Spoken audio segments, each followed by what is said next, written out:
Hello students, welcome back once again. आज हम इस वीडियो में पढ़ने वाले हैं guaranteed assertion and reasoning questions from chapter third current electricity and this is your part number 1।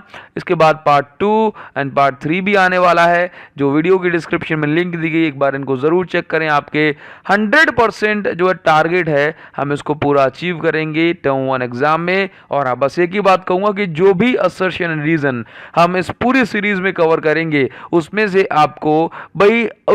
आपको 90 से 100% AR एक देखे हुए आपको मिलेंगे। और बस यही हमारा टारगेट है कि जब आप पेपर देने जाएं तो क्वेश्चंस आपको देखे हुए और जो है ना याद किए हुए एकदम एग्जैक्ट क्वेश्चंस मिले। तो बस आगे बढ़ेंगे और इस वीडियो को इग्नोर मत करना भाई, बहुत ज़्यादा ज़बरदस्त और शानदार वीडियो होने वाली है। इसके अंदर एक एक बारीकी को हमने कवर किया हुआ है। So let's move on to our first slide. सबसे पहले ऑप्शंस को जान लेते हैं कि ऑप्शंस किस तरह से मिलेंगे आपको असर्शन रीजन में। तो देखिए, आपको दो स्टेटमेंट मिलेंगे, एक असर्शन में और एक स्टेटमेंट आपको मिलेगा रीजन में। अगर आपके दोनों स्टेटमेंट सही हैं और जो सेकंड वाला स्टेटमेंट यहाँ पे लिखा हुआ है, सेकंड वाला, ये फर्स्ट वाले के रीजन को एक्सप्लेन कर रहा है। ये बता रहा है कि फर्स्ट वाला जो रीजन है, इसके फर्स्ट वाला जो स्टेटमेंट है, इसके पीछे का रीजन एक्चुअल में यही है, तो आपको ऑप्शन नंबर ए टिक करना है। दैट मीन्स असर्शन वाला स्टेटमेंट भी ठीक, रीजन वाला स्टेटमेंट भी ठीक, और रीजन वाला स्टेटमेंट असर्शन को करेक्टली एक्सप्लेन कर पा रहा है, तो ऑप्शन अगर आप ए टिक करेंगे। लेकिन अगर ऐसा हो रहा है कि असर्शन वाला स्टेटमेंट सही है, रीजन वाला स्टेटमेंट भी सही है, लेकिन ये दोनों स्टेटमेंट इंडिपेंडेंट है, दैट मीन सेकंड वाला स्टेटमेंट फर्स्ट वाले को एक्सप्लेन नहीं कर रहा, तो आपको जो है बी ऑप्शन टिक करना है। अगर असर्शन अकेला सही है, रीजन गलत है, तो आपको सी टिक करना है। और अगर आपका जो असर्शन और रीजन दोनों ही गलत है, तो आपको ऑप्शन नंबर डी टिक करना है। देख लेते हैं यहां पर किस तरह से जाएगा। क्वेश्चन नंबर फर्स्ट जो हमें मिल रहा है, इसमें असर्शन एक बार पढ़िए। Current is a scalar quantity. Statement पहले अपन को पढ़ना है, असर्शन रीजन तो बाद में देखेंगे। ये वाला स्टेटमेंट आपका एकदम ठीक है। नाउ अब रीजन वाला स्टेटमेंट पढ़िए कि electric current arises due to continuous flow of charge particles और आयन। कह रहा है कि इलेक्ट्रिक जो करंट है, ये चार्ज पार्टिकल्स और आयन की कंटिन्यूअस फ्लो से बनता है। और ये बात ठीक है, हमने भी तो पढ़ा है कि जब चार्ज पार्टिकल्स आयन से एक फिक्स डायरेक्शन में कंटिन्यूअसली फ्लो होते रहते हैं, तो हम इनके फ्लो को कहते हैं इलेक्ट्रिक करंट। नाउ अब सुनिए, अब ये वाला स्टेटमेंट इंडिविजुअली इंडिपेंडेंटली करेक्ट हो रहा है, लेकिन असर्शन में लिखा था कि करंट स्केलर क्वांटिटी है, सही है, लेकिन रीजन वाले स्टेटमेंट में इसके रीजन को कि स्केलर क्यों है ये एक्सप्लेन नहीं किया गया। ये बात तो सही है, ये वाला स्टेटमेंट सेकंड वाला सही तो है, लेकिन इसने ये नहीं बताया कि स्केलर क्वांटिटी इलेक्ट्रिक करंट क्यों है। समझे? तो यहां पर असर्शन और रीजन दोनों ट्रू हैं, बट इसने जो है ना करेक्ट एक्सप्लेनेशन नहीं किया असर्शन का, तो यहां पर ऑप्शन नंबर बी टिक होगा। लेकिन चलो हम आपको बता दें कि स्केलर करंट जो है क्वांटिटी क्यों है इलेक्ट्रिक करंट, बिकॉज मान लीजिए 5 एम्पियर करंट जो है नीचे आ रहा है और 5 एम्पियर करंट ऊपर जा रहा है। अगर ये वेक्टर होता तो इस पॉइंट पर जो करंट है वो जीरो मिलता। कितना मिलता? 0 एम्पियर। लेकिन क्या होगा, करंट जो है ना इलेक्ट्रिक करंट स्केलर एडिशन को फॉलो करती है, अलजेब्रिक एडिशन को फॉलो करती है। तो यहां पर ऑपोजिट डायरेक्शन में करंट होने के बाद भी यहां पर आपको 10 एम्पियर करंट मिल रहा है। दैट मीन्स कहने का मतलब ये हुआ कि इलेक्ट्रिक करंट स्केलर क्वांटिटी इसलिए है बिकॉज ये अलजेब्रिक सम ऑफ एडिशन को फॉलो करती है, ना कि वेक्टर एडिशन को। ठीक है ना?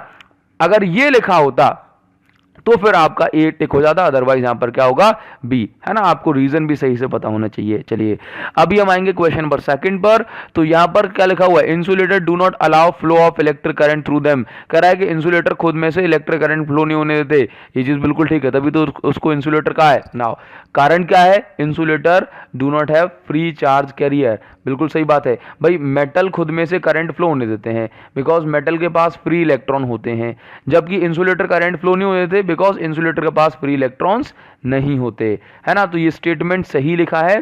और देखो, insulator do not allow flow of electric current because they do not have free charges. ठीक है ना? तो असर्शन भी ठीक है, रीजन भी ठीक है। तो यहां पर आपका ऑप्शन नंबर ए करेक्ट हो जाएगा। ठीक, यहां पर ए करेक्ट हो जाएगा बिकॉज फर्स्ट वाले का रीजन भी तो यही है। नाउ क्वेश्चन नंबर थर्ड पे आएंगे। तो क्वेश्चन नंबर थर्ड में क्या लिखा हुआ है? The drift velocity of electrons in metallic wire will decrease. कह रहा है कि ड्रिफ्ट वेलोसिटी की जो वैल्यू है वो डिक्रीज हो जाएगी यदि टेम्परेचर यदि टेम्परेचर को आपने इंक्रीज किया तो। पहले तो ये जानना पड़ेगा कि स्टेटमेंट सही लिखा है या गलत, तो पहले अपन को समझना है कि अगर आप टेम्परेचर बढ़ाओगे तो फिर जो इलेक्ट्रॉन्स हैं, फ्री इलेक्ट्रॉन्स, उनका रैंडम मोशन बढ़ जाएगा तो इनका कोलिजन बढ़ जाएगा, कोलिजन की जो रेट है वो बढ़ जाएगी। अगर कोलिजन बढ़ा तो इसका मतलब है जल्दी जल्दी ये कोलाइड करेंगे, दैट मीन्स इनका जो रिलैक्सेशन टाइम है, क्या रिलैक्सेशन टाइम ये कम हो जाएगा। दैट मीन्स ये जल्दी जल्दी टकराएंगे। अब जल्दी ये टकराएंगे तो रिलैक्स करने का मौका इनको कम मिलेगा।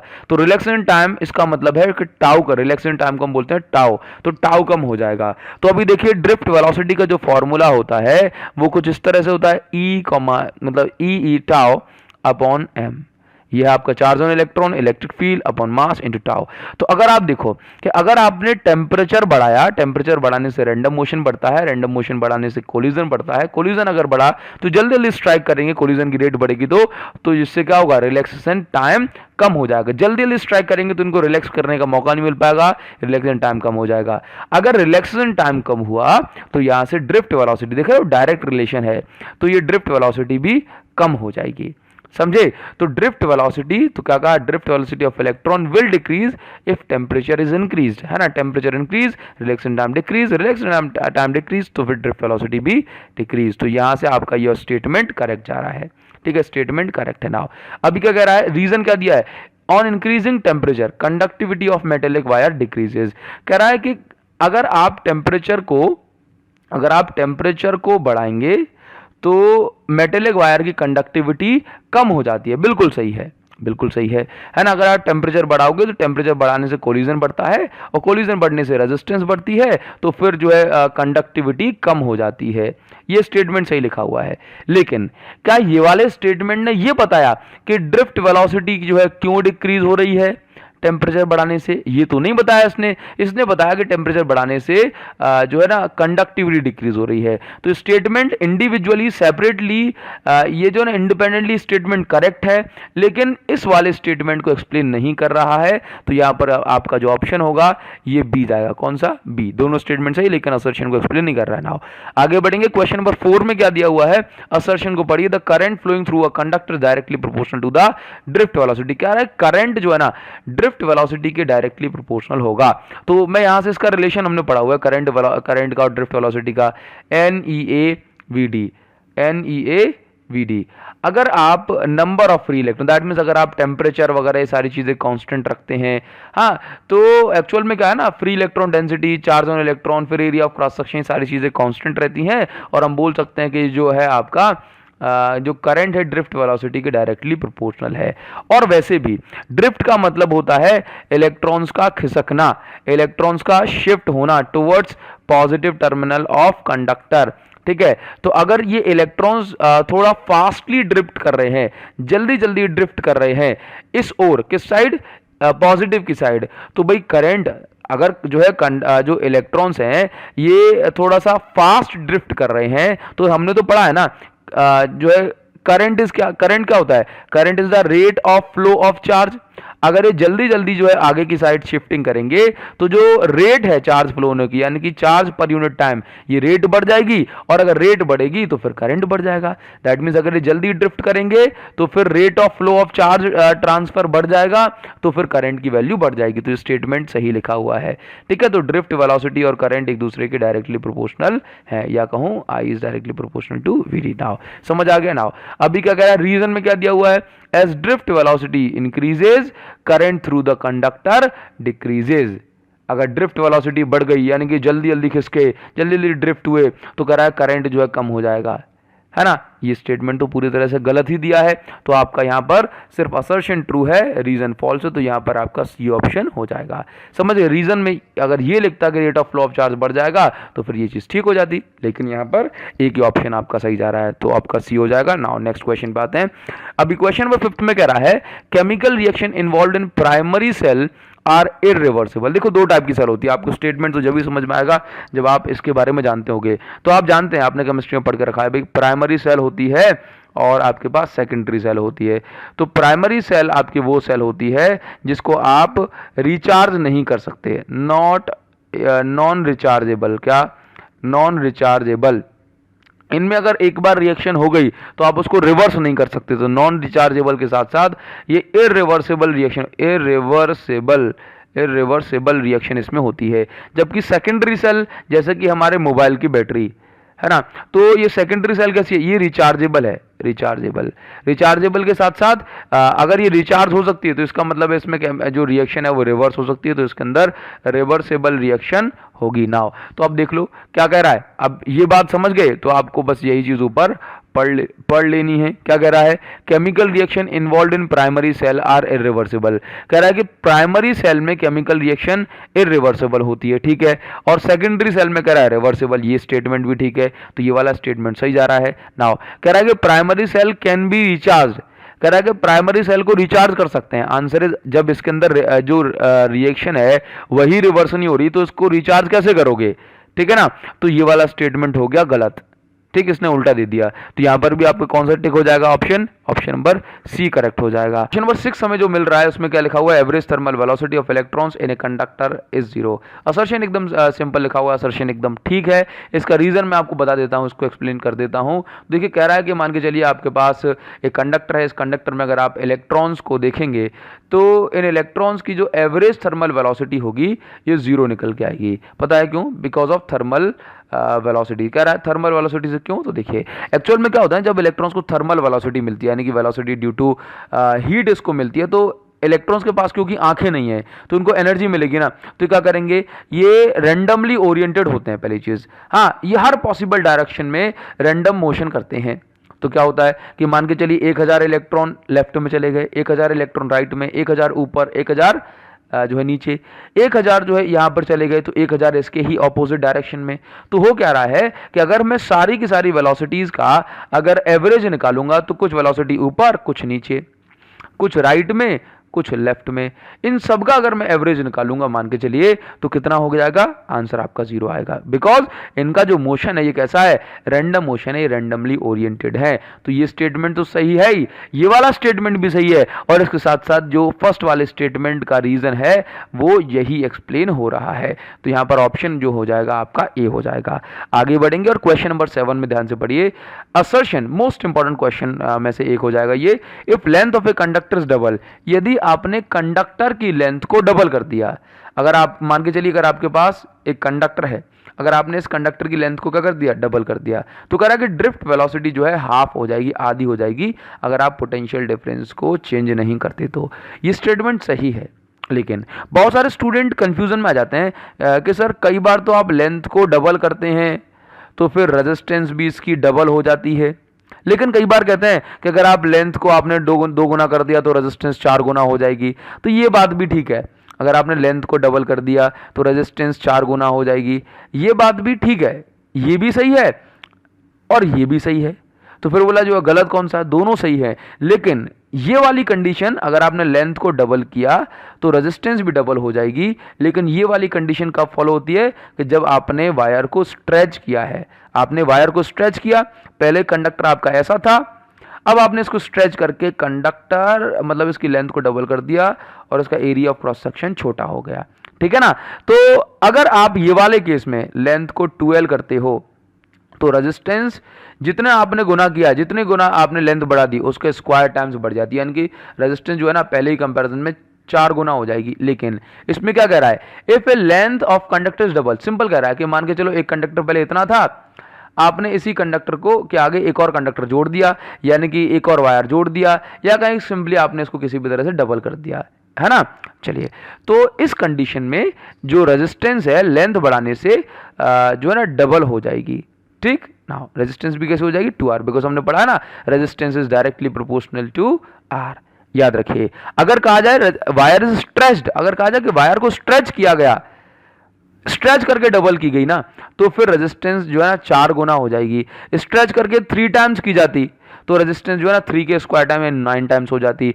लेकिन अगर सिंपल कह रहा है कि आपने वायर को कैसा कर दिया, डबल कर दिया, तो रेजिस्टेंस भी कैसी हो जाएगी, डबल हो जाएगी। ये बात आपको ध्यान रख के चलना है, ठीक है। नाउ तो क्वेश्चन में क्या दिया है असर्शन में कि if length of conductor is double, अगर लेंथ डबल हो गई तो फिर कह रहा है कि ड्रिफ्ट वेलोसिटी आधी हो जाएगी, ठीक है एकदम। अगर लेंथ डबल हो गई 12, तो रेजिस्टेंस भी हो जाएगी आपकी 2R। अगर रेजिस्टेंस 2R हो गई तो करंट भी हो जाएगा, करंट आपका हो जाएगा I/2, बिकॉज रेजिस्टेंस और करंट इनवर्सली प्रोपोर्शनल है। और अगर करंट आधा हो गया दैट मींस ड्रिफ्ट वेलोसिटी भी आधी हो गई होगी। ठीक है, तो बस ये चीज आपको याद रखनी, बिकॉज हमने पढ़ लिया ना अभी, इससे पहले तो पढ़ा था कि ड्रिफ्ट करंट और ड्रिफ्ट वेलोसिटी एक दूसरे के डायरेक्टली प्रोपोर्शनल है। तो अगर करंट आधा हो गया तो ड्रिफ्ट वेलोसिटी भी आधी हो गई। ठीक है, तो आपको ये चीज समझ के चलना है बहुत सही तरीके से कि आपसे कहा जा रहा है कि drift velocity will become half. बिल्कुल ठीक है, because double length double resistance, current आधा तो ड्रिफ्ट वेलोसिटी आधी, ये चीज एकदम ठीक है, बिल्कुल सही। नाउ अभी कह रहा है एक at constant potential difference drift velocity is inversely proportional to the length of conductor. याद रखिए, आपसे कह रहा है VD is equal to, formula क्या होता है, E into E tau upon M. Now electric field को आप जो है ना वी अपॉन एल भी लिख सकते हो, बिकॉज ये वाला रिलेशन से E is equal D V upon T R. ये क्या है, पोटेंशियल डिफरेंस, ये क्या है, लेंथ। तो E into tau upon M, इस ई के प्लेस पर आप वी अपॉन एल भी लिख सकते हैं। तो कह रहा है कि अगर ये पोटेंशियल डिफरेंस कांस्टेंट है, इसको नहीं बदल रहे हो, तो ये चीज क्या हो जाएगी, इनवर्सली प्रोपोर्शनल हो जाएगी in case of constant temperature and all. ठीक है, तो ये चीज, तो ये स्टेटमेंट भी सही लिखा हुआ है, लेकिन इसने ये तो नहीं बताया जो हमने ये रीजन बताया था। तो आपका ये वाला स्टेटमेंट करेक्ट हो गया। तो आप यहां पर क्या करेंगे, आप यहां पर ऑप्शन नंबर बी टिक करेंगे, इसने ये वाला रीजन एक्सप्लेन नहीं किया। क्वेश्चन नंबर 8 में क्या कहा जा रहा है, यहां पर असर्शन में लिखा हुआ है temperature coefficient of resistance is always positive for metals and alloys, ये दिया हुआ है। नाउ तो कह रहा है कि अगर हम बात करें टेम्परेचर कोएफिशिएंट ऑफ रेजिस्टेंस की, दैट मींस अल्फा की, तो ये पॉजिटिव होता है किस किस के लिए, ये पॉजिटिव होता है अलॉय के लिए और ये पॉजिटिव होता है मेटल के लिए। इसका मतलब ये होता है, अल्फा का मतलब ये होता है टेम्परेचर कोएफिशिएंट ऑफ रेजिस्टेंस का, कि अगर टेम्परेचर बढ़ाने से अगर रेजिस्टेंस बढ़ रही है तो फिर temperature coefficient of resistance alpha positive कहलाता है। कैसा, पॉजिटिव कहलाता है। ठीक है, लेकिन अगर आपने टेम्परेचर बढ़ाया और रेजिस्टेंस हो गई कम, जैसा कि इंसुलेटर और सेमीकंडक्टर के केस में होता है, तो फिर जो अल्फा होगा टेम्परेचर कोएफिशिएंट, ये आपका नेगेटिव होगा। तो ये स्टेटमेंट पूरी तरह सही लिखा हुआ है, अलॉय में और मेटल में टेम्परेचर बढ़ाने से रेजिस्टेंस बढ़ती है। ठीक है, नाउ हालांकि अलॉय में जो रेजिस्टेंस में जो चेंज है वो टेम्परेचर के साथ बहुत कम होता है, लेकिन होता है, पॉजिटिव होता है। ठीक है ना, रेजिस्टेंस बढ़ती है, मेटल में तो कंसिडरेबल है। On increasing the temperature resistance of metal and alloy increases. कह रहा है कि भाई टेम्परेचर कोएफिशिएंट पॉजिटिव क्यों है, बिकॉज अगर आप टेम्परेचर बढ़ा रहे हैं तो रेजिस्टेंस भी बढ़ रही है, इसलिए पॉजिटिव है। तो यही तो रीजन हमने आपको एक्सप्लेन किया। तो यहाँ पर करेक्ट ऑप्शन ए हो जाएगा। क्या हो जाएगा, करेक्ट ऑप्शन ए। आगे बढ़ेंगे। नाउ क्वेश्चन नंबर 9 में क्या दिया हुआ है, material used in the construction of standard resistance is constantan और मैग्नीन। जैसे कि अगर आपसे बात की जाए कि आप मीटर ब्रिज का एक्सपेरिमेंट कर रहे हो, या फिर आप पोटेंशियोमीटर अगर आप जो है पढ़ रहे हैं, तो पोटेंशियोमीटर हो गया, या इस तरह से जो है ना बहुत सारे एक्सपेरिमेंट पर्पज के लिए जो हम वायर यूज करते हैं उनको आप स्टैंडर्ड रेजिस्टेंस वायर कहते हैं। तो ये आपके कांस्टेंटन या मैंगनीन की बनाई जाती है। एक्चुअल में कांस्टेंटन और मैंगनीन अलॉय होते हैं। तो अलॉय में क्या होता है ना, अलॉय का जो अल्फा है that means temperature coefficient of resistance, ये पॉजिटिव तो है, लेकिन इस अलॉय की एक खासियत होती है क्या, कि अगर आप टेम्परेचर बढ़ाओगे तो टेम्परेचर अगर आप बहुत बढ़ाएं तो इसकी रेजिस्टेंस में नेग्लिजिबल चेंज होता है, यानी कि चेंज तो होता है लेकिन नेग्लिजिबल। ठीक है, तो जिससे क्या होता है कि आपका जो रेजिस्टेंस की जो कंडीशन है ये स्टैंडर्ड रहती है, ये आइडियल रहती है। यानी कि अगर आप टेम्परेचर चेंज हो रहा है तो ये नहीं कि अगर आपने एक्सपेरिमेंट कर रहे हो और सुबह जो है टेम्परेचर कम था, दोपहर में टेम्परेचर ज़्यादा, या थोड़ा बहुत 2-5 डिग्री सेल्सियस का अगर ये अंतर पड़ भी गया तो आपके एक्सपेरिमेंट के रिजल्ट में कोई बड़ी चेंज नहीं आएगी, एकदम नेग्लिजिबल चेंज आएगा। तो अल्फा पॉजिटिव तो होता है लेकिन कैसा होता है, बहुत ज़्यादा छोटा। Now temperature coefficient of constantan is very small.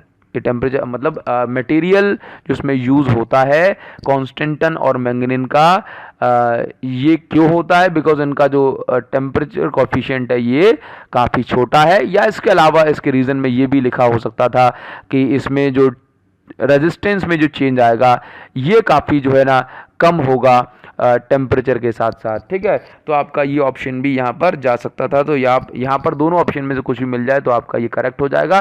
तो यहाँ पर ऑप्शन नंबर ए जाएगा। ठीक है ना, यही चीज़ तो अपन ने यहाँ पर डिस्कस की थी। नाउ आगे बढ़ेंगे। Kilowatt hour is the commercial unit used for electrical energy या इलेक्ट्रिक एनर्जी। हाँ, तो ये चीज़ ठीक है। किलोवाट आर, जैसे अगर आप अपना मीटर चेक करेंगे ना, घर में जो रीडिंग शो कर रहा है आपका मीटर, इसमें ऊपर KWH लिखा होता है, ये इलेक्ट्रिकल एनर्जी को बताता है।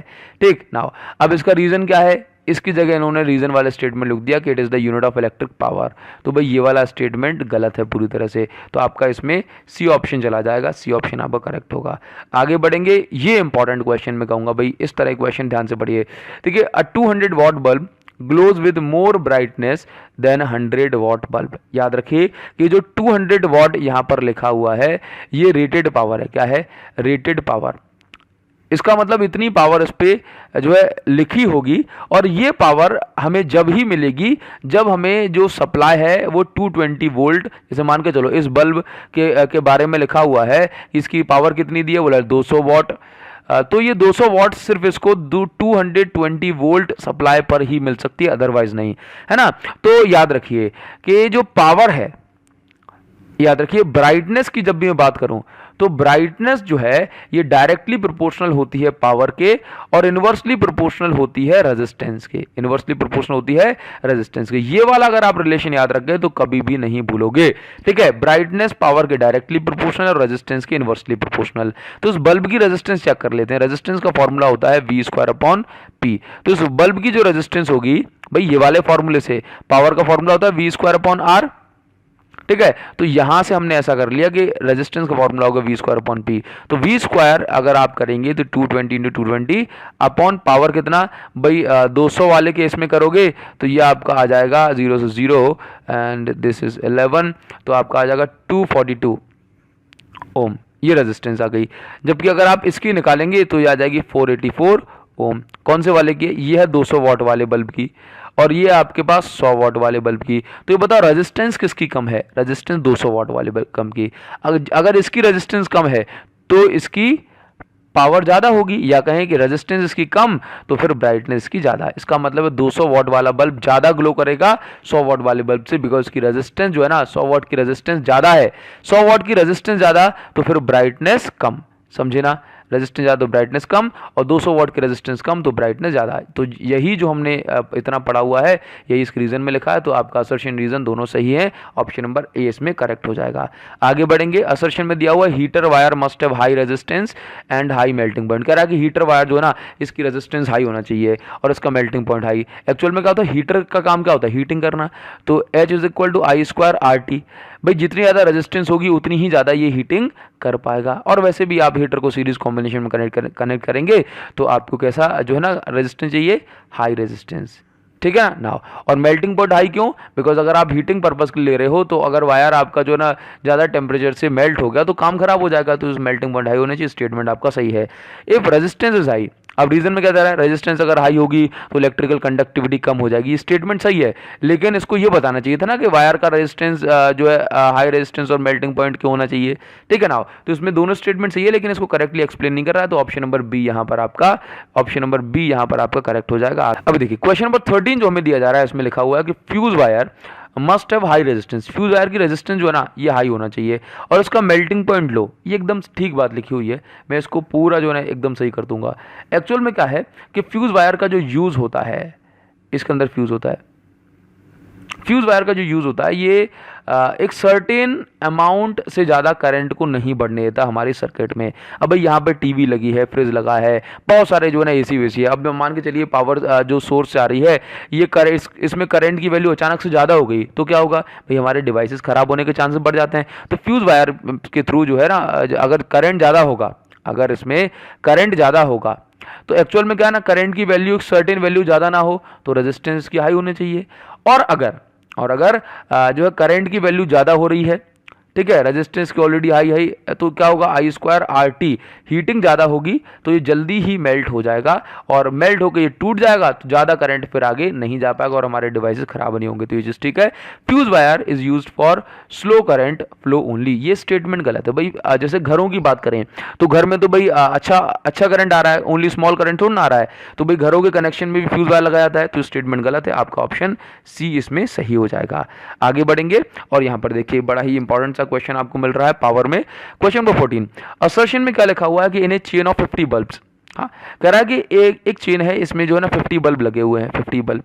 ठीक है, ये सीरीज में है, 50 बल्ब है सीरीज में। नाउ 50 बल्ब है सीरीज में, 50 बल्ब है सीरीज में। Now if one bulb is removed, actual में क्या होता है ना, सीरीज कॉम्बिनेशन में देखो हर एक बल्ब की कुछ ना कुछ रेजिस्टेंस होगी, ठीक, और सीरीज में जो रेजिस्टेंस है ये ऐड हो जाती हैं। तो मान के चलो अगर एक बल्ब की रेजिस्टेंस आर है तो सीरीज में 50 बल्ब की रेजिस्टेंस कितनी हो जाएगी, 50 आर हो जाएगी। नाउ अब ध्यान से देखो, इफ द रिमेनिंग, और कह रहा है कि अगर आप 50 बल्ब है, अब आपने इसमें से एक बल्ब हटा दिया, if remaining bulb are again connected in series across the same supply then light gets decreased in the room। कह रहा है कि पहले 50 बल्ब सीरीज में लगे थे, अब जो ना 49 बल्ब सीरीज में लगे हैं।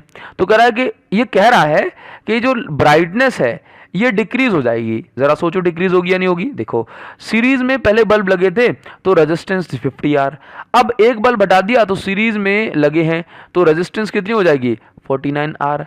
अब जरा सोचो कि ब्राइटनेस, पावर जो है रेजिस्टेंस के इनवर्सली प्रोपोर्शनल है ना। अगर रेजिस्टेंस ज्यादा तो पावर कम, ठीक, तो 50 आर वाले केस में रेजिस्टेंस ज्यादा है तो पावर कम हो जाएगी। तो 50 बल्ब वाले केस में पावर हो गई कम, और power is directly proportional to brightness, तो अगर पावर कम तो ब्राइटनेस कम। समझ गए? तो ये वाला स्टेटमेंट हो गया गलत। और दूसरी चीज समझ गए ना, उसने कह रहा है डिक्रीज हो जाएगी, नहीं भाई, पावर कम हो गई। जैसे 49, अगर आप ये देखो 49 आर, मतलब पिछले केस से रेजिस्टेंस कम हो गई। अगर रेजिस्टेंस कम हो गई तो पावर बढ़ जाएगी, और अगर पावर बढ़ गई तो फिर ब्राइटनेस भी बढ़ जाएगी। तो ये वाला स्टेटमेंट हो गया गलत। इंक्रीज लिखा हो तो सही होता। नाउ रीजन में क्या दे रहा है, the resistance of 49 bulbs will be more than 50 bulb. कह रहा है कि 49 बल्ब की जो रेजिस्टेंस है, 49 बल्ब की रेजिस्टेंस है, कह रहा है ये ज्यादा होगी 50 बल्ब से। अरे भाई गलत है, ये सीरीज में है, ठीक है, तो ये वाला स्टेटमेंट भी गलत, ऑप्शन हो जाएगा आपका डी करेक्ट। हाँ, इससे देखो कितने अच्छे कॉन्सेप्ट आप क्लियर हो रहे हैं। अभी क्वेश्चन नंबर 15 में क्या दिया जा रहा है, 2 इलेक्ट्रिक बल्ब्स 50 जो है and 100 watt given, when connected in series 50 watt bulb glows more, but when connected in parallel 100 watt bulb glows more. कह रहा है ऐसा कह रहा है कि अगर आप सीरीज में लगाएं तो 50 वॉट वाला ज्यादा ग्लो करेगा, ठीक है, और 100 वॉट वाला कम, ऐसा कह रहा है। 100 watt when connected in series 50 watt bulb glows more, ठीक है ना। और अगर कह रहा है कि पैरेलल में लगाओ तो पैरेलल में कह रहा है कि 50 वॉट वाला जो बल्ब है वो कम ग्लो करेगा, और 100 वॉट वाला जो बल्ब होगा ये ज्यादा ग्लो करेगा। अब अपन इसको समझ लेते हैं अपने लॉजिक के हिसाब से, ये स्टेटमेंट सही है गलत है। तो देखो मैं आपको बताऊं कि जो सीरीज है, पावर का फॉर्मूला सीरीज में होता है I²R, ठीक है। आप जानते हो कि अगर पावर ज्यादा तो ब्राइटनेस ज्यादा, ठीक है, पावर ज्यादा तो ब्राइटनेस ज्यादा। तो हम देख लेते हैं अभी कौन सा बल्ब ग्लो करेगा। अगर सीरीज में आप लगा रहे हो 50 वॉट का बल्ब, जैसे एक्चुअल में इस बल्ब की पहले रेजिस्टेंस पता कर लो, रेजिस्टेंस ऑफ बल्ब कैसे निकालोगे, R is equal to V² upon P। तो R is equal to V² की वैल्यू कितनी है, 220 इंटू 220 अपॉन पावर, 50 वॉट की पावर देख लो, तो इसकी रेजिस्टेंस आएगी ज़्यादा, ये आ जाएगी आपकी 484 का डबल 968, ठीक है ना। इसकी रेजिस्टेंस आ गई इतनी, जबकि 100 वॉट की जो रेजिस्टेंस आएगी, 100 वॉट की जो रेजिस्टेंस आएगी ये आएगी 484 ओम। ना अभी देखो ध्यान से देखना, अगर आप सीरीज में लगा रहे हो तो पावर का फॉर्मूला क्या हो जाएगा, I² इंटू अगर सीरीज में लगा रहे हो तो 968, ठीक है, तो पावर इतनी आएगी। ये कौन सा है, 50 वॉट वाले बल्ब के लिए। और अगर आप सीरीज में लगा रहे हो 100 वॉट को, तो 100 वॉट की रेजिस्टेंस कम है, तो 968 की जगह यहाँ पे हो जाएगा 484। यानी कि ये वाले केस में 100 वॉट वाले केस में, ध्यान से देखो, रिपीट कर लेना एक बार इसको ध्यान से, 100 वॉट वाले केस में जो पावर है ये किस में, देखो निकाली ना भाई, रेजिस्टेंस यहां से निकाली है बल्ब की, 50 वॉट वाले बल्ब की जो रेजिस्टेंस है ये 968 ओम आ रही है, ठीक है, और इसी फॉर्मूले से जो रेजिस्टेंस है 100 वॉट वाले की आ रही है 484 ओम, ठीक ना। तो पावर का फॉर्मूला सीरीज में होता है, सीरीज में क्या, I²R, और पैरेलल में होता है V² अपॉन R, ठीक है ना। तो सीरीज में रेजिस्टेंस ज्यादा तो पावर ज्यादा, ठीक है। तो 50 वॉट की रेजिस्टेंस ज्यादा तो 50 वॉट की पावर ज्यादा, और अगर 50 वॉट की पावर ज्यादा तो फिर ग्लो भी ज्यादा। तो ये वाला स्टेटमेंट सही लिखा है। नाउ अभी देखो पैरेलल में देखो, पैरेलल में रेजिस्टेंस कैसी है, अगर रेजिस्टेंस ज्यादा तो पावर हो जाएगी पैरेलल में कम, और अगर पावर कम तो फिर ब्राइटनेस कम। तो भी 50 वॉट की तो रेजिस्टेंस ज्यादा है, 50 वॉट की रेजिस्टेंस ज्यादा, और पैरेलल में जो रेजिस्टेंस है इनवर्सली प्रोपोर्शनल है पावर की, इसकी रेजिस्टेंस ज्यादा तो उसका ग्लो कम होगा। ये स्टेटमेंट फिर पूरी तरह से सही लिखा हुआ है, ठीक है ना। अभी रीजन पढ़ लो एक बार। In series combination power is directly proportional to resistance of circuit, but in, ठीक है, ये स्टेटमेंट भी ठीक है और अपना रीजन भी एक्सप्लेन कर रहा है, समझ गए ना। ये तो हमने आपको बताया। तो यहाँ पर आपका ऑप्शन नंबर ए करेक्ट हो जाएगा और आगे बढ़ेंगे। देखिए क्वेश्चन नंबर 16, इसमें लिखा हुआ है two bulbs of same voltage, दो बल्ब हमारे पास सेम वोल्टेज सेम पावर वाले है ना। एक बल्ब में कार्बन फिलामेंट लगा हुआ है, दूसरे बल्ब में मेटल फिलामेंट, और दोनों को सीरीज में कनेक्ट किया गया। तो अगर आपके पास एक बल्ब ये रहा और अगर आपके पास ये बल्ब ये रहा, इसमें जो है ना कार्बन फिलामेंट है और ये वाले बल्ब में जो है ना मेटल वाला फिलामेंट लगा हुआ है। तो कहा जा रहा है कि ये जो बल्ब है, ठीक है, इस बल्ब में जो करंट है वो कुछ आगे जाएगा, ठीक है ना। अब इस बल्ब की, क्योंकि कार्बन जो है ना इंसुलेटिंग प्रॉपर्टी इसके पास होती है तो उसकी रेजिस्टेंस ज़्यादा है, और मेटल की रेजिस्टेंस ऑब्वियस बात है कम है। लेकिन करंट, क्योंकि सीरीज कॉम्बिनेशन दोनों में करंट सेम जाएगा, तो अगर मैं पावर की बात करूं तो I2R पावर हो जाएगी।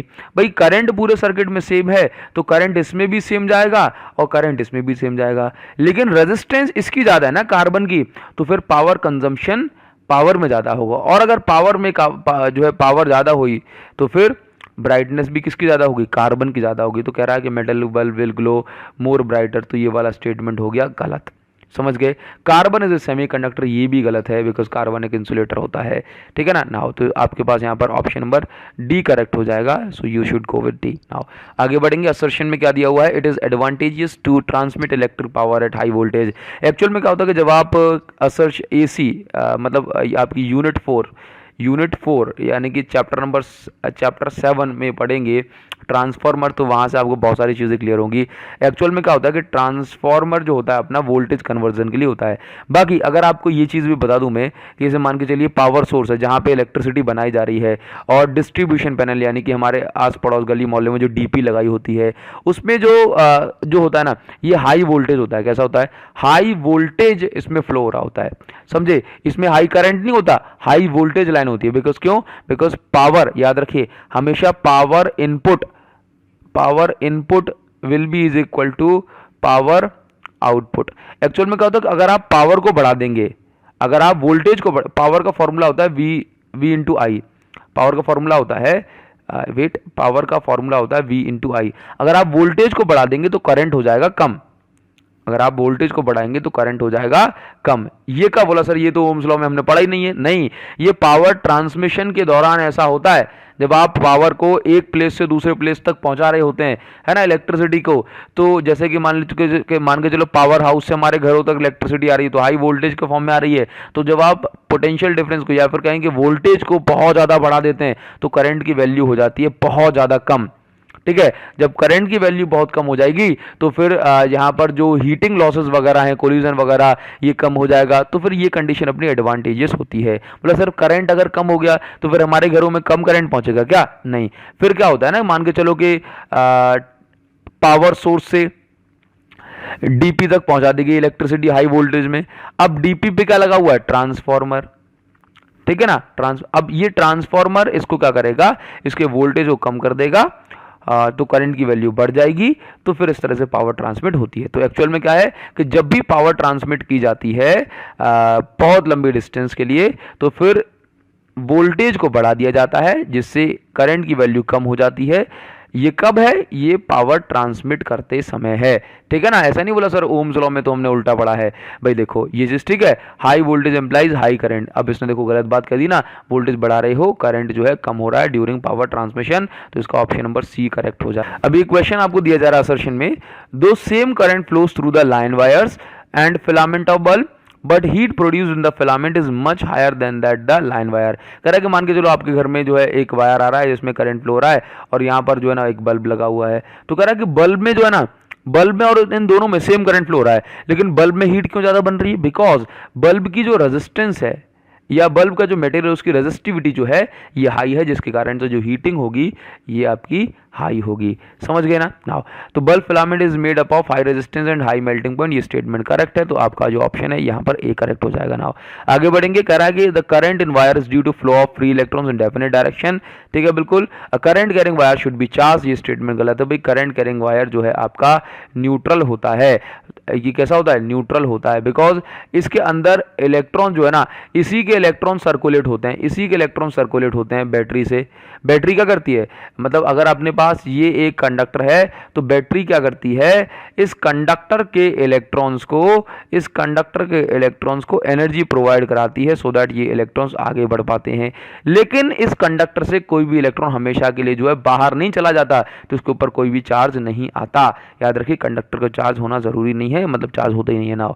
एक क्वेश्चन और कर लेते हैं, specific resistance is independent of cross section of material. बिल्कुल सही है। स्पेसिफिक रेजिस्टेंस यानी कि रेजिस्टिविटी जो है सिर्फ और सिर्फ मटेरियल पर डिपेंड करती है, और यही बात उन्होंने लिखी हुई है, बोला इंडिपेंडेंट है, सही है।